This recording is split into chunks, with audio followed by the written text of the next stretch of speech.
선거법에 이어서 공수처법 통과까지 속수무책이었던 자유한국당 다시 장외로 나갈 채비를 하고 있습니다. 자, 관련된 영상을 좀 먼저 보실까요?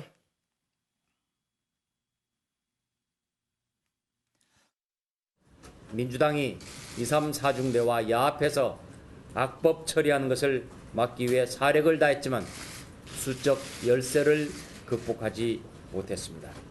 머릿수로 밀어붙이는 저들의 만행을 막아나기 위해서는 내년 총선 승리의 길을 갈 수밖에 없습니다. 대통합의 길을 열겠습니다. 문재인 정권의 독선과 오만을 더 이상 방치해서는 안 된다고 판단하는 모든 분들, 그분들이 우파든 중도이든 우리와 함께 가는 길, 함께 만들어 가겠습니다. 민생이 총선이고 총선이 곧 민생입니다. 총선 승리를 통해서 문재인 정권의 폭정에 신음하는 대한민국을 구하고 또 나라를 정상으로 되돌려 놓겠습니다. 이번에 통과된 선거법도 반드시 제대로 되돌려 놓겠습니다. 이제는 이 정부와 싸우는 것보다 국민 속으로 들어가서 국민과 함께하는 것이 필요한 때가 되었다, 그런 생각을 합니다.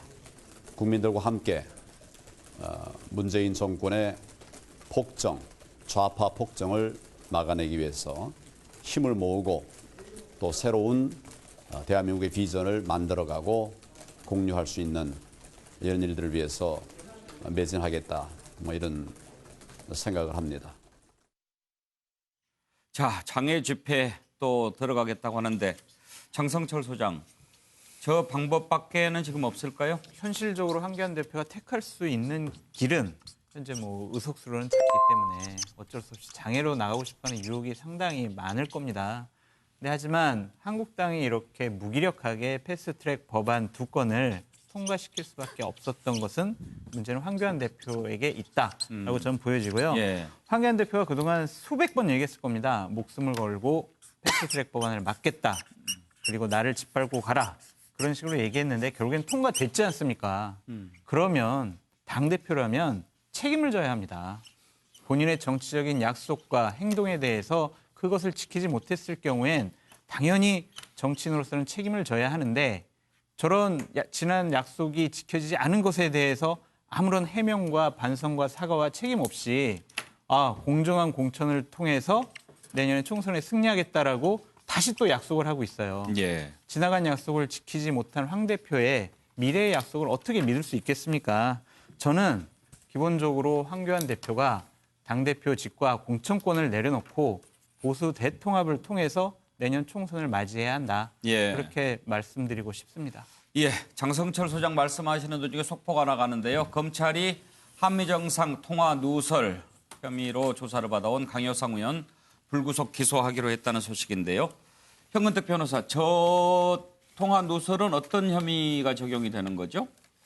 아마 비밀 누설죄가 될 것 같습니다. 네. 그 전에 미국 대사관 직원을 통해서 그 정보를 알고 예. 그걸 이제 기자회견에서 하면서 아마 그때 조엘해서 아마 그 대사관 직원도 아마 징계를 받은 걸로 알고. 대사관 직원 아마 파면되지 않았나요? 파면됐나요? 네, 예. 아무튼 그래서 그 부분인 것 같습니다. 그러면 저 기밀 누설죄는 형량이 좀 높습니까? 형량 제가 지금 법조문 정확히 모르겠는데요. 예. 아마 이게 사실은 그 정상 간의 통화였고 당시에 어쨌든 이 목적 자체가 약간 정치적으로 이용한 거였거든요. 그리고 예. 이로 인한 피해자가 있는 거 아닙니까? 결국은 그 대사관 직원이 피해를 입었기 때문에 저는 아마 좀 좀 범죄가 중하게 볼 수 있는 여지는 있는 것 같습니다. 황효상 의원 출마를 준비하고 있는 것으로 알고 있는데 상당히 좀 치명적인 결과가 될 수도 있겠군요. 모르겠습니다. 아마 이제 한국당 자체 그 규정에는 아마 기소가 되면 당원권이 아마 정지되는 걸로 알고 있거든요. 예. 저희 당하고 좀 다른데 그 부분을 얼마나 적용할지 모르겠습니다. 아마 예. 근데 실제로 이걸 엄격하게 적용하면 당원권 정지되면 출마 못하는 거거든요. 물론 이제 선거법은 그렇게는 안 돼 있어요. 선거법상 효력은 없는데 당내에서 아마 어떻게 결정할지 아마 지켜볼 필요가 있는 것 같습니다. 예. 근데 저 부분이요. 예. 서정욱 변호사. 공무상 비밀 누설죄인데요. 공무상 비밀. 근데 누설. 그 형량이 높지는 않아요. 2년 이하의 징역이기 때문에. 야. 직권 남용은 5년 이하잖아요. 예. 근데 이 공무상 비밀 누설 2년 이하의 징역인데 예. 문제는 이제 우리 판례가 비밀이라는 거는 형식적으로 이게 비밀로 분류된 게 비밀이 아니고 뭔가 실질적으로 비밀로 보호할 만한 가치가 있느냐.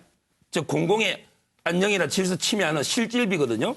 따라서 저 통화 내용이 형식적으로 비밀로 분류된 걸 맞아요. 그렇지만 이게 과연 어떤 실질적으로 국가 기능을 훼손하는가 다툼이 있기 때문에 유무죄 다툼은 가봐야 합니다. 예. 알겠습니다. 자, 강효상 의원이 불구속 기소됐다는 내용 잠깐 짚어봤고요. 현근택 부위원장 말씀 주신 김에 자유한국당이 이제 장외투쟁하겠다고 하는데 어떻게 평가하십니까? 장외투쟁을 이제 그만하실 때 된 것 같아요. 지금 뭐 단식, 삭발, 장외투쟁 몇 번씩 하고 있거든요. 상황이 좀 바뀌었잖아요. 지금 일단 가장 중요한 선거법은 통과됐고 공수처법도 통과됐는데 저는 사실은 이제 말짱 황이라고 썼습니다만 이게 지금 이 한국당의 지금 현재 처한 위치가 굉장히 이제 옹색해졌어요.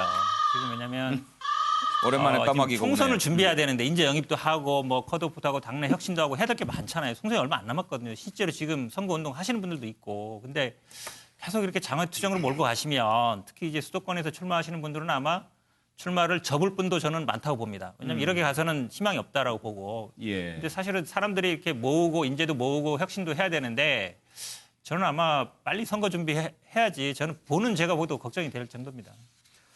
장외투쟁 또 다시 하는데 자유한국당 내 의원들의 분위기는 어떨지 궁금한데요. 정태근 의원, 지금 좀 피로도도 호소하고 있지 않습니까? 피로도도 굉장히 크고요. 예. 거기에 더해서 과연 지금 자유한국당이 제대로 어떠한 전략이라든지 전술을 선택하고 있는지에 대해서 당내에서 회의감이 들 거예요. 예. 제가 지금 여기 선택의 정치라는 말 그리고 연대의 정치라는 말을 써놨는데요. 왜 그러냐면 예를 들면 저희가 힘을 쓸 때에도 그 시점이 있어야 됩니다. 근데 이번에는 사실 힘을 너무 미리 뺐어요. 그러니까 4월 패스트트랙 할 때 힘을 왕창 뺐다가 그래서 이미 다 이제 고발이 됐잖아요.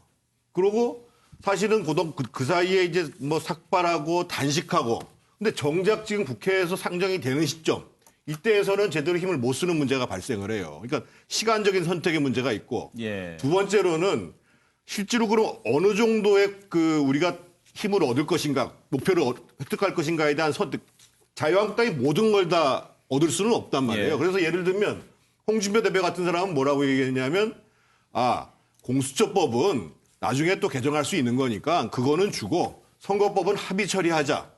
이렇게 얘기를 했단 말이에요. 예. 그런데 지금은 두 개 다 안 된다고 일관되게 얘기를 하면서 아주 무기력하게 무너졌어요. 그래서 저는 적어도 그러한 선택에 대한 그리고 역량을 집중하는 데 대한 이러한 좀 전략적 고민을 하는 정치가 필요하다고 보여지고요. 예. 두 번째로는 이번에 굉장히 안 좋긴 합니다만 민주당도 과반수 정당을 못 가지고 있기 때문에 소위 4+1의 연대의 정치를 했어요. 앞으로 제가 보기에는 총선을 또 하고 나더라도 과반수를 먹는 정당이 나오기는 어렵습니다. 그러면 기본적으로 한국당도 연대의 정치를 해야 돼요. 우군을 만들어 가야 된다는 겁니다. 기본적으로. 그래서 4+1을 사실은 이전에 선거법 얘기를 했을 때 저쪽 사람들이 4+1을 할 것이 아니라 한국당도 선거법을 개정하겠다라는 적절한 안을 내가지고 나머지 야당들을 끌어들이는 방향으로 연대 정치를 해야 되는데 그야말로 혼자 계속 가는 정치를 하는 거예요. 이것이 선명성에서 있어서는 좋을지 모르겠습니다만 의회 전략으로는 바람직하지 않습니다. 자, 그러면 관련된 녹취를 좀 여기서 잠깐 들어보고 얘기를 이어가 보도록 하겠습니다. 공수처법안, 검경수사권 조정법안 그것을 민주당과 협의를 해서 통과시켜주고 연동형 비례대표제 만약 그것까지 강행 처리하면 우리는 총선 거부를 해야 하는 그런 상황이 옵니다.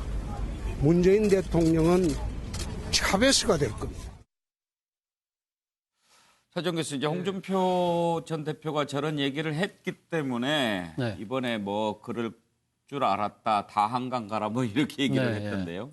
뭐 홍준표 대표 입장에서는 상당히 어떻게 보면 정치는 뭐 그러니까 야당 입장에서는 강경한 투쟁도 필요하지만 또 타협하고 대화할 때는 또 그러니까 야당 입장에서는 어느 정도 따낼 수 있는 건 따내야 된다는 뭐 그런 의미도 포함되어 있는 것 같습니다. 그런데 이 지금 한교안 대표가 그동안 쭉 이렇게 대여 투쟁을 하는 걸 보면 뭐 옛날에 연전에 그 상당히 그 뭡니까 이 나름대로 그 조금 인기를 끌었다 할까요? 하여튼 화제가 됐던 책 중에 선거 전략서 중에 강한 것이 옳은 것을 이긴다는 책이 있었거든요. 예. 마침 그러니까 지금 한교안 대표는 강한 것이 모든 것을 다 이긴다고 생각하시는 것 같아요. 오로지 강성투쟁밖에 없다는 식으로 지금 당을 몰고 가고 있다는 겁니다. 예를 들면 어제 그 건은희 의원 수정안 때문에 한국당이 상당히 고민을 하지 않았습니까? 만약에 제가 생각했을 때는 공수처 법안 같은 경우에 만약 협상 테이블에 한국당이 들어왔다고 한다면 예. 상당 부분 자신들이 우려하는 독소조항을 드러낼 수 있을 것이다. 그리고 아마도 그 국회에서의 임명 동의 정도는 아마 관철해낼 수도 있었을 거라는 생각도 들고요. 선거법 역시 마찬가지입니다. 선거법도 상당히 한국당이 만약에 협상 테이블에 들어왔다고 한다면 상당히 자신들에게도 상당히 유리할 수 있고 여러 가지 그러니까 위헌 논란도 제거할 수 있는 그런 상황으로 갔을 것인데 예. 제가 그렇지 못했다. 그래서 지금 저는 한교안 대표를 보면서 지금 문득문득 그 뒤에 예. 지금 겹쳐지면서 보이는 그림자가 저는 옛날 2003년도 한나라당 당대표를 했던 최병렬 예. 당대표의 그림자가 보인다는 겁니다. 어떤 그림자입니까? 예, 그러니까 최병렬 당대표가 2003년도에 그러니까 노무현 정부가 출범하면서 대선자금 수사했지 않습니까? 예. 그때 당시에 상당한 그러니까 지금 한국 당시 한나라당에 대한 수사에 대한 여러 가지 그러니까 부당성 이런 걸 이야기하면서 단식 투쟁을 했어요. 그랬어요. 그리고 2004년도에는 격기야는 한나라당이 주도가 돼서 뭘 했습니까? 탄핵까지 몰아갔지 않습니까? 예. 그래서 결국은 탄핵 역풍으로 최병렬 당대표가 그의 2004년 선거를 결국 본인이 지휘하지 못하고 선거 직전에 본인이 당대표직을 내려놓고 당이 비상대책위 체제로 돌아서 전환되는 그러한 사정이 있었거든요. 저는 지금 아마 한교안 당대표가 지금 하고 있는 여러 가지 강성투쟁 자체가 아하. 이 지금 당의 활로를 만들어 나가지 못한다면 예. 과거 2004년도 당시 한나라당의 전체를 밟을 우려도 있지 않나 하는 생각이 든다는 겁니다. 예. 한 가지 좀 전해드릴 것은 그 네. 당시 최병렬 당대표의 단식은 노무현 대통령 측근 비리에 대해서 특검을 도입하자는 예. 거였거든요. 그래서 그것은 관철이 됐습니다. 네. 예, 서정욱 변호사. 일단 이제 그 홍준표 전 대표가 제안한 거요. 그거는 저는 말이 안 되는 게 공수처는 주고 연동형 선거는 막자는 거 아닙니까? 그럼 이게 공수를 준다는 거는 민주당하고 한국당이 대연정을 한다는 거고 오히려 이제 정의당이나 소수당을 배제한다는 건데 그게 바람직하고 지금 현실 가능성이 있는지 전혀 실현 가능성이 없다는 거고요. 그다음에 조금 전에 장성철 소장님이나 다른 분들이 자꾸 황교안 대표를 비판하고 있는데 아니 황교안 대표가 이게 세 가지 법을 강행 통과하는 거 어떻게 막아요? 자 처음에 예산안 통과됐어요. 아니 막겠다고. 그다음에 선거법 통과됐어요. 그다음에 공수처법 통과됐어요. 자 이게 1+4라는 아무 근거도 없는 교섭단체도 아닌 임의단체가 일방적으로 이렇게 독주를 하고 그다음에 문희상 의장이 아주 불공정하게 사회를 보는 상태에서 한국당이 뭐로 막아요? 뭐 물리력으로 막아요? 국회를 둘러싸요? 막을 방법이 없잖아요. 무슨 전략이 없고 무기력한 지금 이게 일방적으로 게임의 룰을 통과시킨 1+4를 비판해야지. 지금 이게 한국당이 뭐 무전략이니 무기력이니 한국당이 이제 피해자예요. 희생자 아닙니까? 소수당으로서. 역지사지해 보세요. 다음 총선에 만약에 한국당하고 뭐 우리 공화당이 한 5분의 3을 얻어서 마음대로 이게 연정을 만들어가 1+2가 마음대로 법을 다 바꾸면 그럼 이게 그때는 어떠냐면 정치는 역지사지가 중요한 거예요.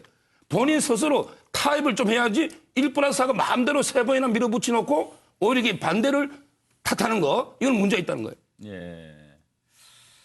그런데 듣고 보니까 역지사지 하라고 그래서 역지사지를 예. 한번 해봅니다만은 막겠다고 하지 않았습니까? 근데 어떻게 막느냐 말이에요. 장애투쟁도 안 되고 처음부터 그다음에 물리력도 안 못 되고 막을 일이었나요? 예? 처음부터 못 막을 일이었어요? 막겠다는 게 각오는 필요했지만 최선을 다했지만 지금 이렇게 독주를 할지 몰란 거죠. 네. 예, 차지원 교수. 한 해의 마지막 가는 오늘날에 오늘 제가 또 서정욱 변호사님하고 또 이렇게 말꼬를 잡는 거 같아서 정말 죄송한데 아까 말 그대로 역지사지라는 단어를 그대로 갖고 온다고 한다면 예를 들면 만약에 한국당이 그러니까 지금 정권 교체를 했습니다. 그러니까 국민들에게 상당히 내건 공약을 갖고 관철시켜야 될 거 아닙니까? 그러한 상황에서 이 소수 야당이 무조건 전면적으로 막는다. 이런 경우는 어떻게 해야 될까요? 뭐 그런 상황이 만약에 한국당이 정권 교체되고 나서 똑같은 상황이 아니라 당면할 것인데 저는 그런 생각을 해봅니다. 그러니까 지금 이 집권 여당 입장에서는 소위 말하는 책임 정치 그러니까 측면에서 자신들이 공약했던 걸 관철시키려고 하겠죠. 그렇다고 한다면 소수 야당 입장에서는 무조건 전면적으로 막는 것이 아니라 예를 들면 그러면 소수 야당 입장에서 우려되는 그 공약이 이행됨으로써 우려될 수 있는 여러 가지 그러니까 독소 조항들이라든지 부작용이라든지 이런 것 부분을 협상 테이블에 올라와서 최소화시키는데 적극적인 노력을 했다고 한다면 오히려 국민들 입장에서는 수권 대한정당이라고 박수를 보내지 않았을까. 예. 이런처럼 지금처럼 너무 대책 없이 막는다는 부분에 대해서는 마치 국정에 무조건 발목만 잡는 그런 모습으로 비춰지지 않을까. 그런 우려가 있다는 겁니다. 예. 서정욱 변호사가 안타까운 심정을 토로했다. 이렇게 받아들입니다. 그러면 되겠습니까? 예. 예. 김호영 청장. 네. 그 정치는 이제 타협의 예술이지 않습니까? 그리고 야당은 강한 투쟁이 또 필요합니다. 그래서 강약, 중강약 그런 전략을 펴야 돼요. 네. 근데 우리 그 황교안 대표가 취임한 이후에는 일관되게 강강강 전략을 폈습니다.